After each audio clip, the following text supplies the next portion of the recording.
propulsion solutions. Declaring the event open, Nigeria's aviation minister Adi Sirika said the program, seventh in the series, has contributed immensely to safety in the sector on the continent. Digitalization and innovation is the only way we can continue to make these initiatives relevant and sustainable while contributing to strengthening safety, security, and facilitation in our region.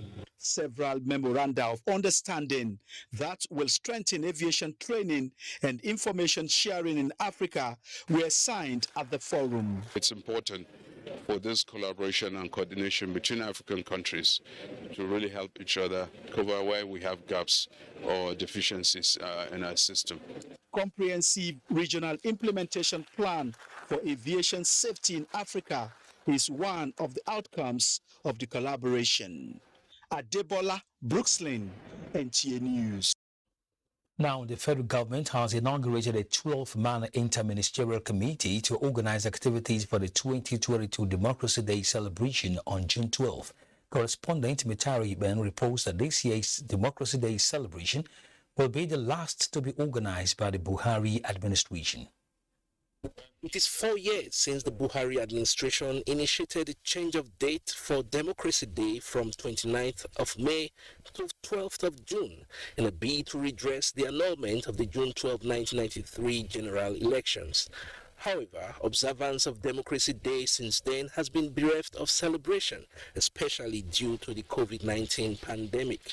This year's Democracy Day will be the last in the lifespan of the Buhari administration, and SGF boss Mustafa, while inaugurating the Interministerial Committee of Cabinet Ministers, notes that the celebration will be used to extol the contributions of the heroes of democracy in Nigeria. Some of whom paid the supreme price to restore democracy in the country. It also affords the government an opportunity to showcase its achievements in dealing with myriad of challenges in the social and economic sectors confronting the nation. At an era when military coups became commonplace on the African continent, Nigeria takes pride in the milestone of achieving 23 years of unbroken democratic experience so far, and the present administration is poised to make it modest but memorable. In Abuja, Mitaire Ikben, NTA News.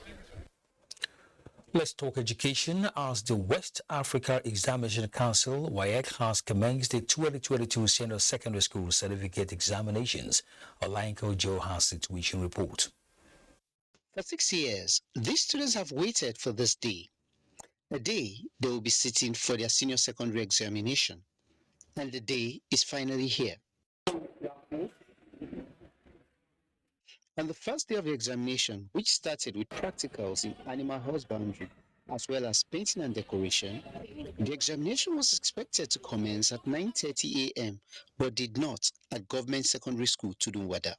We're having animal husbandry practical. So we have the practical book that we bought, so we are using it to practice for the exam. The subject is painting and decoration, practical 3. So practical, so it's number 3. And it's alternative 1 that we're doing. This is, we use our straw board to make it. Outside the examination hall and in the painting studio, our camera captured candidates' preparation while waiting for WAEC supervisors. WAEC supervisors later arrived at 10:15, 45 minutes behind schedule. You may find maybe scanty people in some schools today because not everybody is offering the same trade subject. And in Maiduguri, the Borno State capital, a significant number of candidates turned out at various centers to sit for the 2022 exercise. We've not seen any problem. We are not expecting any challenge. The situation in Borno State is calm, and the exams have started on a good note, with the security arrangements made on ground. However, most candidates in private schools are expected to start next week. Considering the placement of subjects, their candidates registered on the WAEC timetable. Olayinka Joe, NTA News. The First Lady of Nigeria and the President of Africa First Ladies Peace Mission, Aisha Buhari, has formally received the newly appointed Executive Secretary of the mission, Ole Dibawada, in a brief welcome reception organized in her honor. State House correspondent Aliyu Kabir reports that the newly appointed Executive Secretary of the Africa First Ladies Peace Mission, who hails from Gambia, is a strategic analyst. She is also an expert in African and international development cooperation with over 25 years' experience in the field. Given the background of the mission, which aims at promoting peace in Africa, the First Lady expressed optimism that going by the vast experience of the newly appointed Executive Secretary, the mission will achieve its target. Mrs. Ole Dibawada has been appointed as an Executive Secretary of the African Facilities Peace Mission in accordance with the standard of ECOWAS and EU and any other international organization standard. She is to take charge of the mission and report back to me to develop strategic plan and activities and the progress of the mission. This is an opportunity for me to really make visible, to expose the work of the African First Ladies Peace Mission, not just in Nigeria, not just across the African continent, but globally as well. To be able to work with partners, both global, continental, and regional, to be able to ensure that the areas of peace building that has hampered this continent will eventually come to an end. And the only people that can do that are the First Ladies.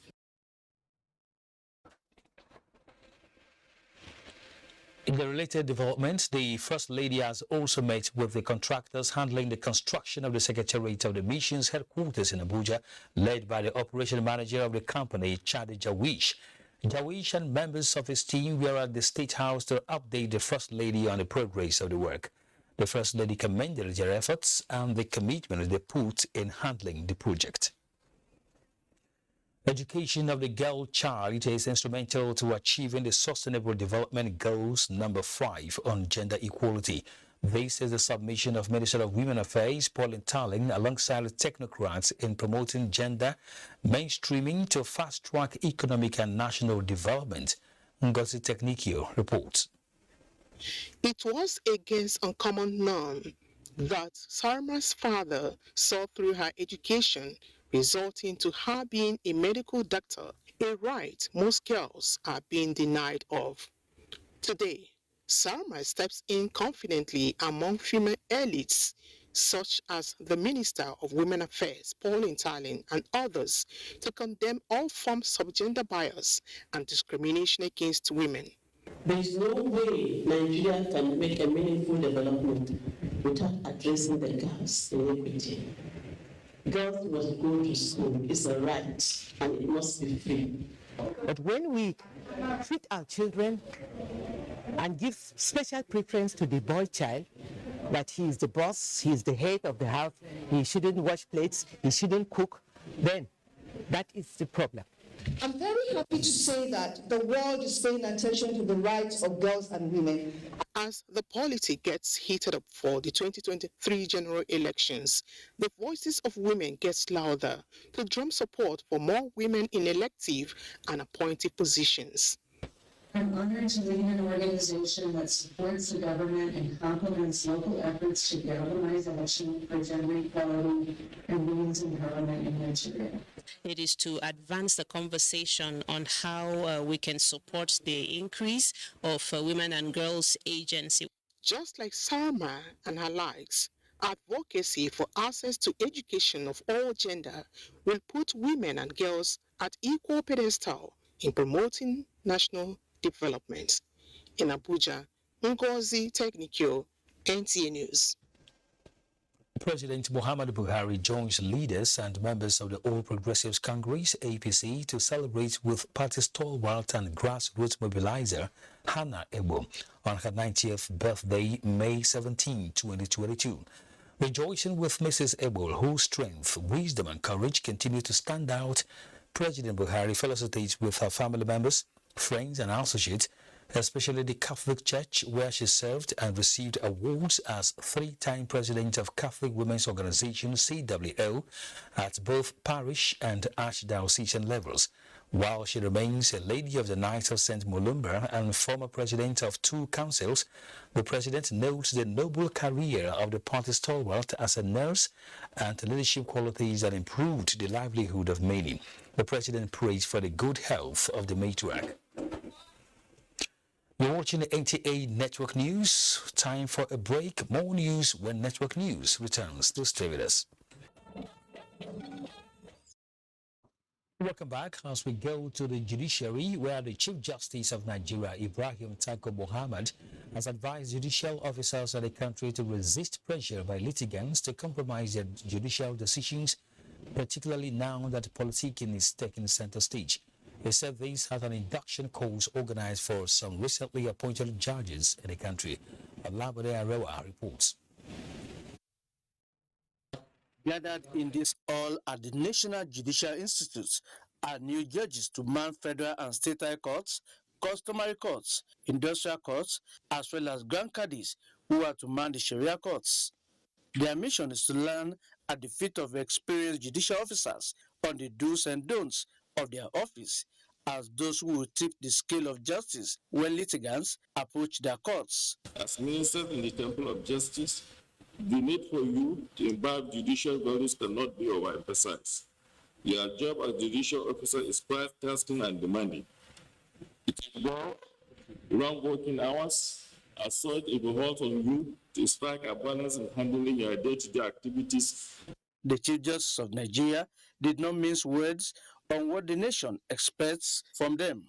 Judicial officers are enjoined to have a proper grasp of the law, practice and procedure, in addition to mastering the art of judgment writing.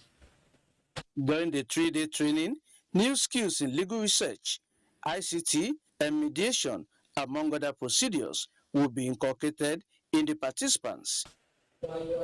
In Abuja, Olabode Arewa, NTA News. In politics, Vice President Yemi Osinbajo has met with All Progressives Congress APC delegates in Kwara State ahead of the party's primaries later this month. He promised to capitalize on his experience as VP in the last 7 years to stabilize Nigeria if given the opportunity to rule in 2023. Raliat Ibrahim reports. Professor Yemi Osinbajo proceeded to the palace of the Emir of Ilorin, Alhaji Ibrahim Zulu Gambari, where he intimated the monarch about the purpose of his visit to the ancient city of Ilorin, which was to meet with APC party delegates over his aspiration to be the presidential candidate of the party. His promise is to use his experience as vice president and someone who had acted as president to stabilize Nigeria if given the opportunity to rule in 2023. And after having learned a great deal from the leadership of President Muhammadu Buhari, who gave me every exposure to all the intricacies of governing a complex and very diverse country such as ours. I felt that all of what God had given me, all of the experience and knowledge that God had given me within these past 7 years, within which I acted as president on occasion, I felt that it would be important for me to put myself forward to the service of this country. The Emir of Ilorin, Alhaji Ibrahim Zulu Gambari, said he was confident the vice president was up to the task of running a progressive Nigeria. The vice president thereafter proceeded to the banquet hall of the government house to meet with the APC delegates behind closed doors. Raliat Ibrahim, NTA News. The senator representing Adamawa Central at the National Assembly, Aishatu Dahiru Ahmed Binani, has shared empowerment tools to over 5,800 women and youth to improve their social and economic well-being. Nafisatu Abdul Hamid Dembos reports that the senator has also shared irrigation machines to some selected farmers.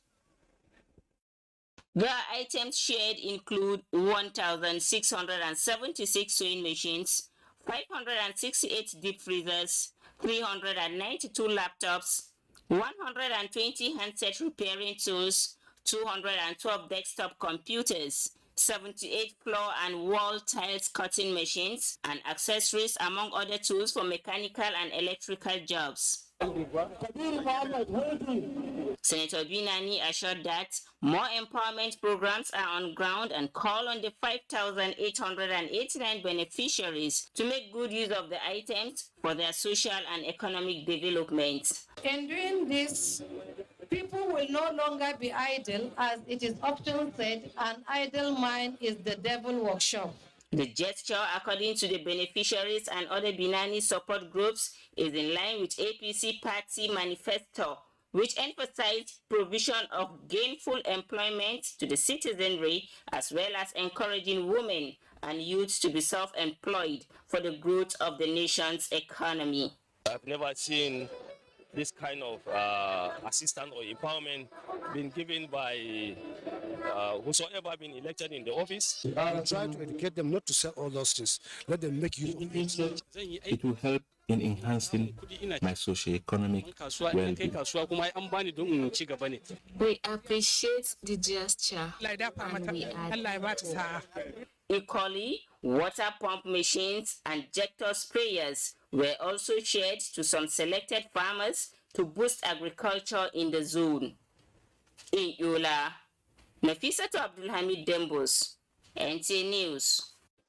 Still talking politics, former Vice President of Nigeria and a presidential aspirant under the People's Democratic Party (PDP), Alhaji Atiku Abubakar, has pledged to restructure the country if given the opportunity to emerge as president. He made a pledge while addressing PDP delegates, including Governor Ifeanyi Okowa, at the Unity Hall, Government House, Asaba. Tacy Coker reports.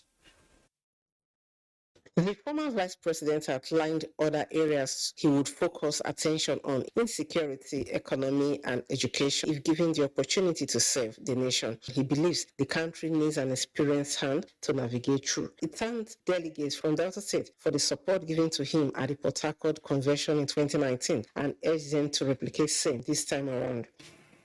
Unity is number one. You can bring back prosperity, you can create jobs for teaming young men and women who are leaving the universities. And I said, we then move on to education. Today, our universities have been closed, only goes nowhere. Governor Okowa said Alhaji Abubakar had the experience to take the country out of the challenges bedeviling the nation, affirming that the issue of restructuring is germane to the people of the Niger Delta region in the choice of who should rule the country in 2023. I believe that now we can trust, because the issues that you have raised are issues that concern us and concern this nation. The meeting was attended by delegates from federal to the local government levels. Tacy Coker, NTA News.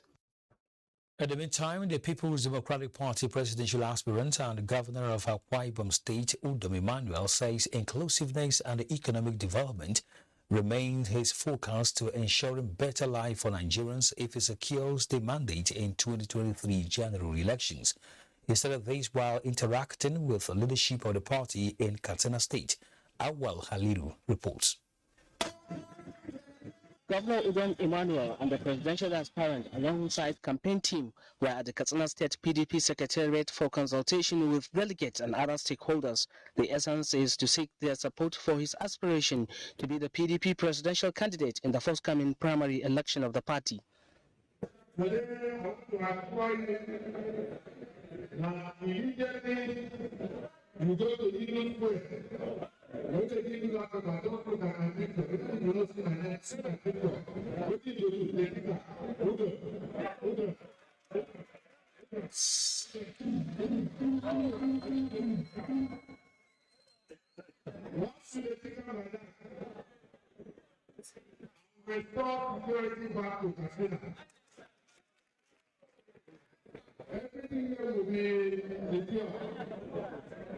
He says if elected in the 2023 general election, he will work towards better life and economic recovery of the country.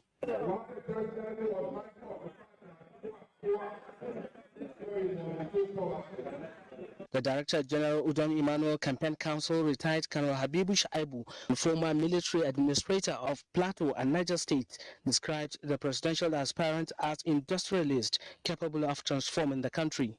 The PDP leadership assures support for progress and development of Katsina State as major trading center in the country. The presidential aspirant Udom Emmanuel paid courtesy visit on Governor Aminu Bello Masari. He was also at the Eradwa's family where he paid homage to the mother of late President Umaru Musa Eradwa. In Katsina, Awal Haliru, NTA News. Away from politics, the Medical Laboratory Science Council of Nigeria has inducted 383 foreign students with a call on them to uphold professionalism for the development of the profession. The 7th edition of the induction ceremony, which took place in Abuja, had as special guest the president and founder of Maryam Abacha American University, Maradi, in the Niger Republic, Professor Adamu Abubakar Gwarzo. Shehu Adamu reports.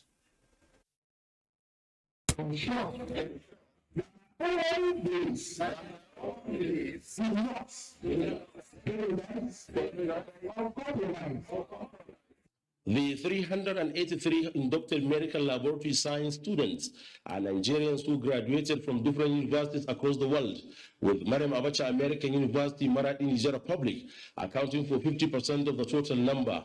Registrar of the Council, Dr. Tosin Irabu, said medical laboratory science is a dynamic profession designed to provide broad-based fundamental scientific knowledge and its application in healthcare system.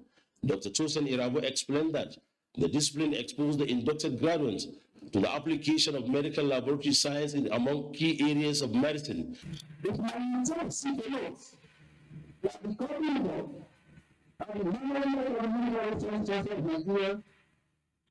Committed to continuous improvement in the quality of training in health institutions in medical research profession in Nigeria. But when you leave here at my colleagues, you have to protect the integrity not only of your parents, but of this profession. The president and founder of Maryam Abacha American University, Maradi, Niger Republic, Professor Adamu Abubakar Gwarzo, urged the inductees to acquire multilingual skills to enable them benefit from job opportunities available at global level. The bilingual professor therefore reminded them to be good ambassadors of their respective universities and the country, wherever they may find themselves. Shehu Adamu, NTA News. Let us also tell you that a 24-hour curfew imposed on the Sokoto metropolis by the Sokoto state government has been relaxed. A statement by the State Commissioner for Information, Esa Bajiniga Danche, says this followed a briefing by security heads to the state governor, Aminu Waziri Tambuwal. The curfew is now from dusk to dawn to allow people to pursue their legitimate businesses. Government also advises people to maintain peace as it will not condone any breach of order in the state.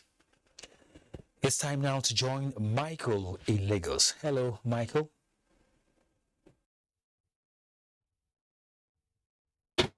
Hello, Kene.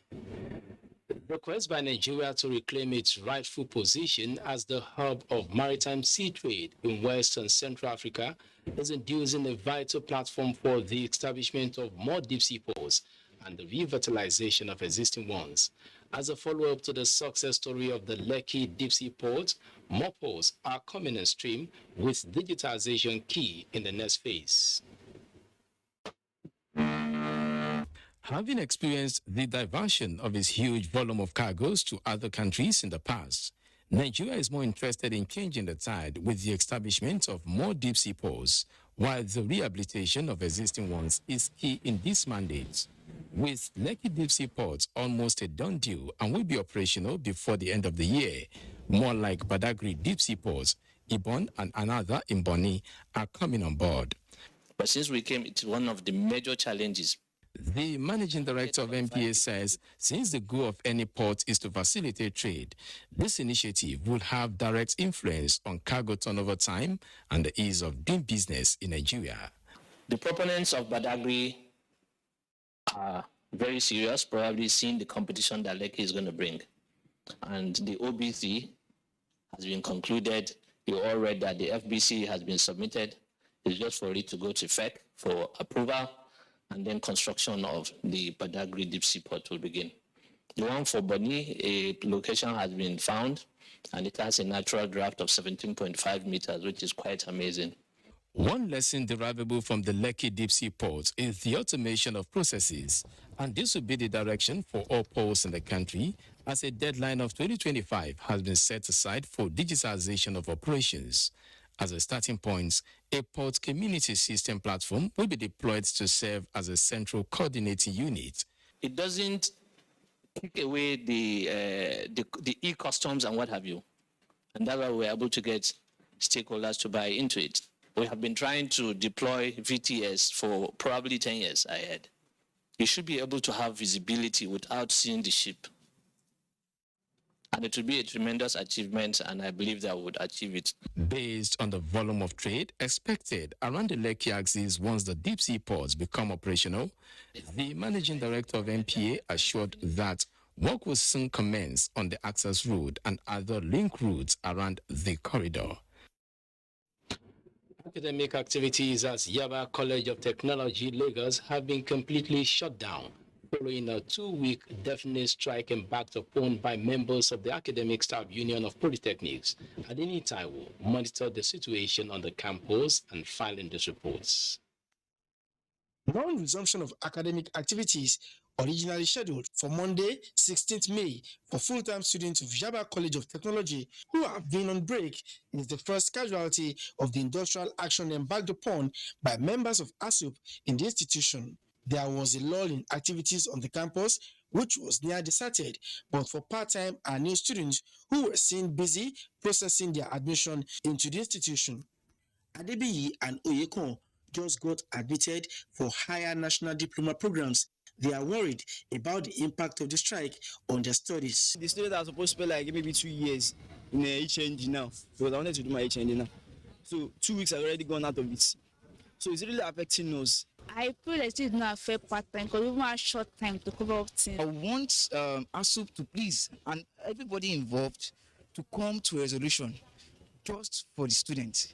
Confirming the commencement of the strike, Chairman, Yaba College of Technology chapter of ASUP, Comrade Ojo Monday said the strike, though total, will be for only 2 weeks, in the expectation that the federal government would use the window to address the issue of payment of revitalization fund for the sector and other grievances of the union.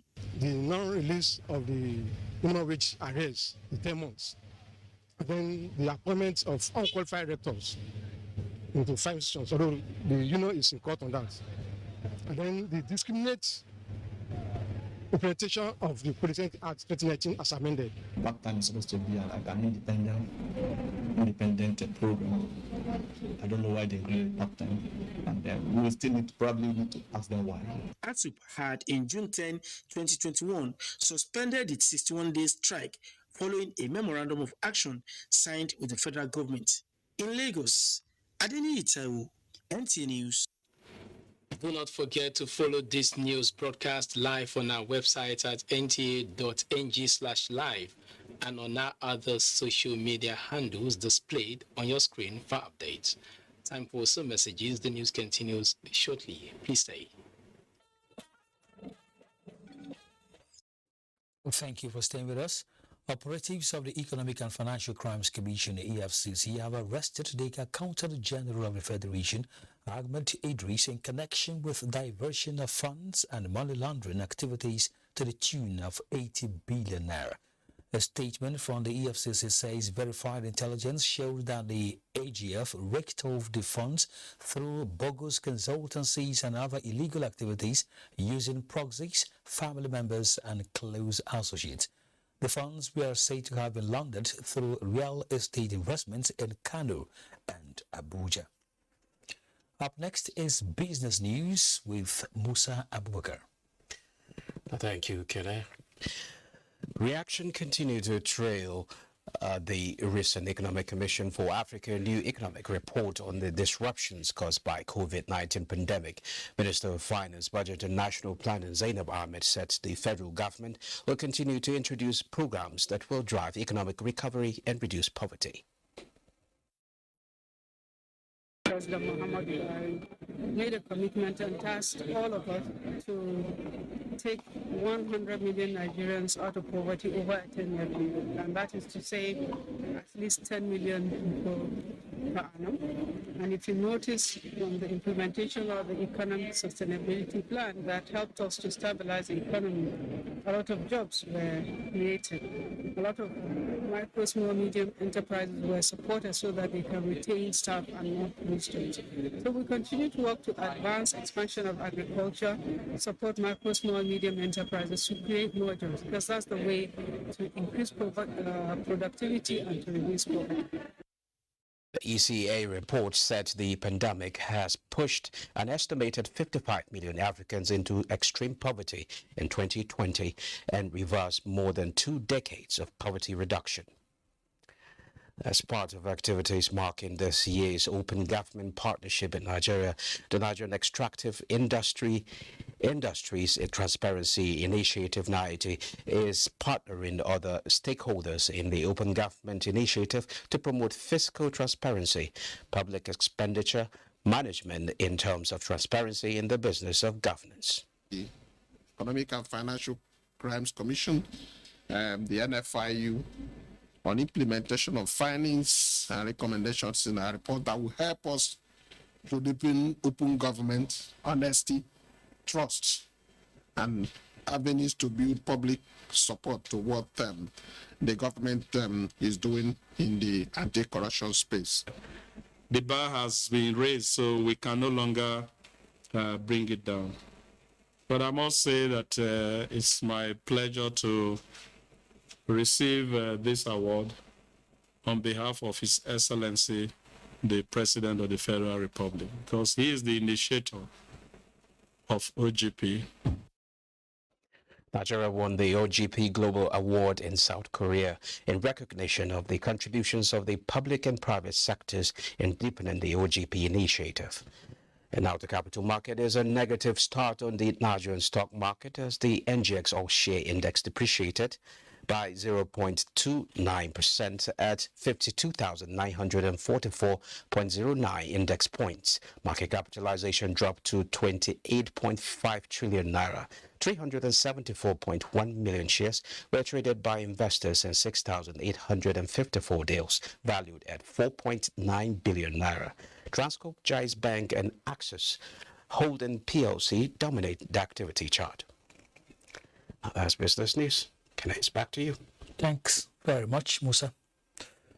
Nigeria has reiterated its commitment to maintain a partnership with member countries of the Organization for African, Caribbean and Pacific States.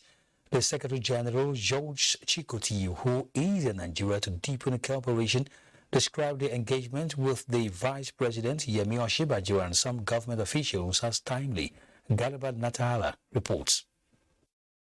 The Organization of African, Caribbean and Pacific States, or ACPS, is made up of 79 member countries with an understanding to support each other's developmental strides and reduce poverty.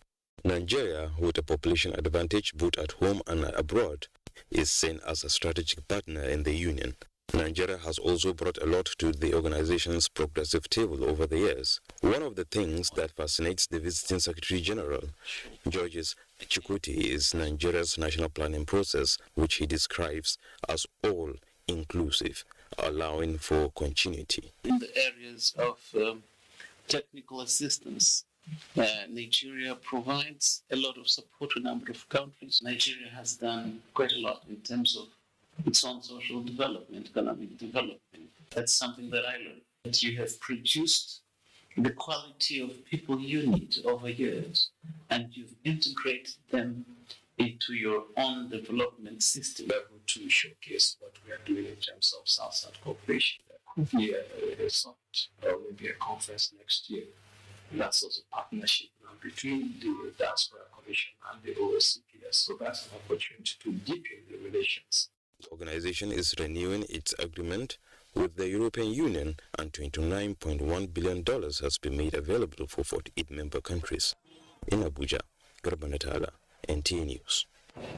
Let's now join Mohammed Ibrahim in Maiduguri for more reports. Hello, Mohammed.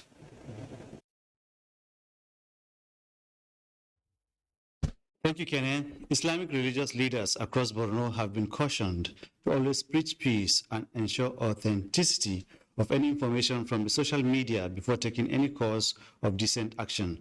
This came up during an emergency meeting convened by the Chief Imam of Borno, Zanna Leisu Ibrahim Ahmed, with Islamic preachers. Yamusu Bukar reports. Yearning for a lasting peace and return of normalcy is at the top of concerns by people of Borno State at this epicenter of Boko Haram insurgency that has caused massive retrogression in all spheres of human endeavor.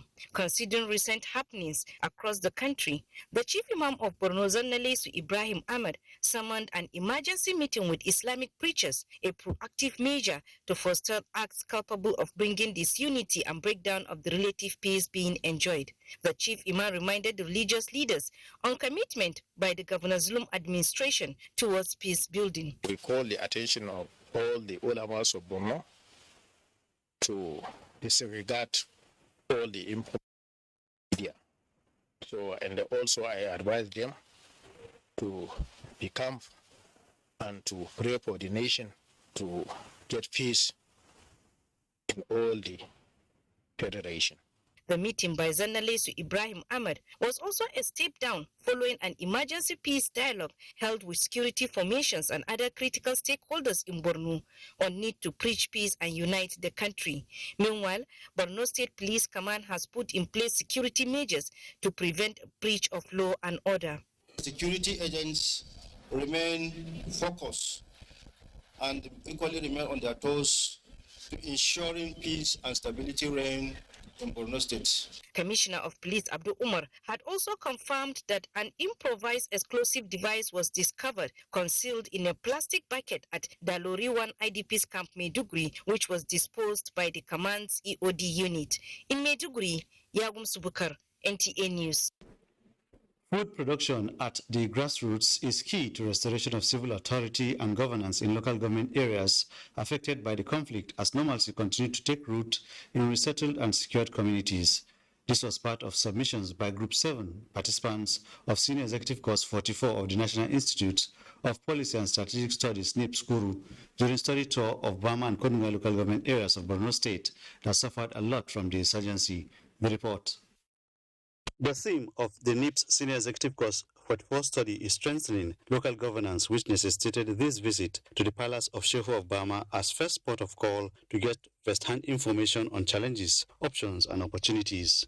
Directing staff of the Institute, Brigadier General Wowo Nasser, who led Group 7 course participants, expressed satisfaction with the number of returnee households in Bama town. Shehu of Bama, Umar Kyari Umar Al-Kanemi, represented by Secretary of the Emirate Aja Makinta Usman, while highlighting rebuilding efforts of government, called for increased funding and financial autonomy, as well as inclusion of traditional institutions' role in the constitution. The course participants had interactions with officials of Bama and Kondunga local government areas who advocated robust security for returnee communities to have more access to farmlands, establishment of skill acquisition centers, and more funding for provision of social amenities. This local study tour is designed to enable the participants to gather first-hand information from various states of the Federation, both in the north and southern part of Nigeria. We've been given insight into what they have been doing, and we believe that if we're able to get things right in this country, local governance will be strengthened and we'll get dividend of democracy to the grassroots. In other engagements, the NIPS course participants assessed projects executed by Borno State government to include Vocational Enterprise Institute, Maiduguri, and Maternity Hospital, Gwange. Those are the stories from Maiduguri back to Kenya in Abuja.